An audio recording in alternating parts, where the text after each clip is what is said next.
Assalamualaikum warahmatullahi wabarakatuh. Jumpa lagi bersama saya Abdullah yang paling ganteng dan sangat memprihatinkan. Oke, seperti biasa saya mau berbagi ilmu. Ilmu kali ini yang saya sampaikan dan saya bagikan adalah tentang kita punya anak ya yang belajar berjalan ya. Semua orang tahu dan semua orang mengalami yang namanya punya anak setelah menikah ya. Jadi buat ibu-ibu, bapak-bapak, dan kawan-kawan, apabila anak Anda sudah mulai belajar berjalan ya,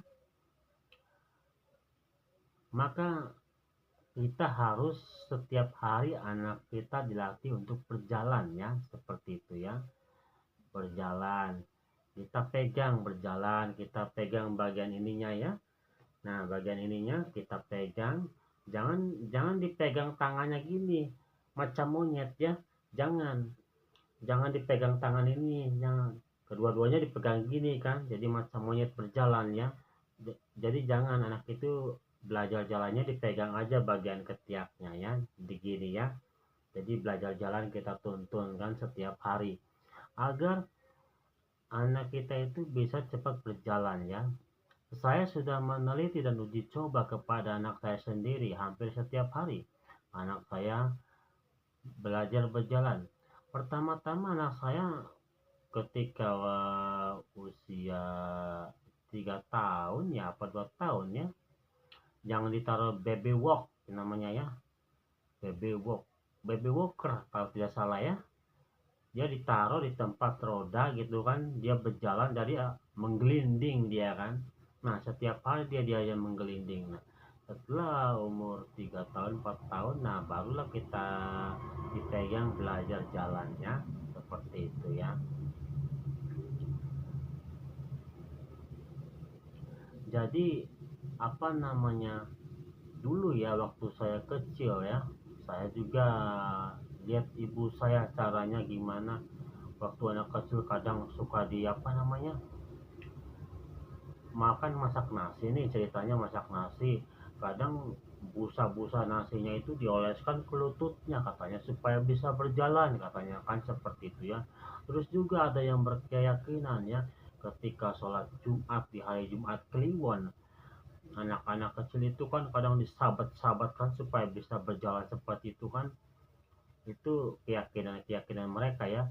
Akan tetapi beda dengan cara saya tidak melakukan hal yang demikian ya, karena itu akan menyiksa anak dan membuat anak ketakutan dan bisa jadi depresi ya, atau shock ya, karena disabat-sabat supaya bisa jalan, entah pakai daun kelor, entah pakai sejadah, entah pakai sarung ya.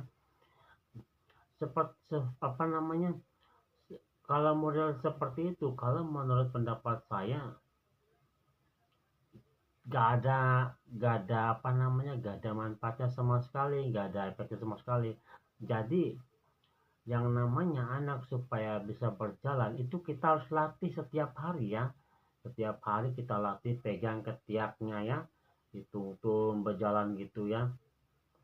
Kemanapun anak pengennya berjalan kita latih setiap hari, kapan dia mau, entah kalau pagi-pagi, kalau siang-siang, kalau sore-sore, itu kita latih aja berjalannya, jangan dilepas ya gitu.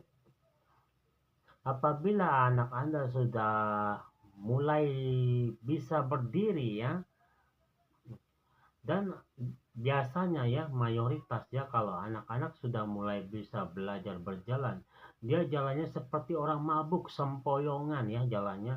Maka kita harus perhatikan anak-anak kita itu ketika belajar berjalan, kan kita harus super ekstra ya, siap siaga dan menangkap anak kita. Kalau kita jatuh kita cepat langsung tangkap seperti itu ya, karena pada saat anak kita belajar berjalan itu seperti orang mabuk, jalannya sempoyongan, ke kiri ke kanan, ke kiri ke kanan, seperti itu ya, kayak orang mabuk. Jadi harus kita super ekstra ngajarin anak berjalan. Oke, ini saja yang saya dapat sampaikan, mudah-mudahan ada manfaatnya. Sekian dan terima kasih. Assalamualaikum warahmatullahi wabarakatuh.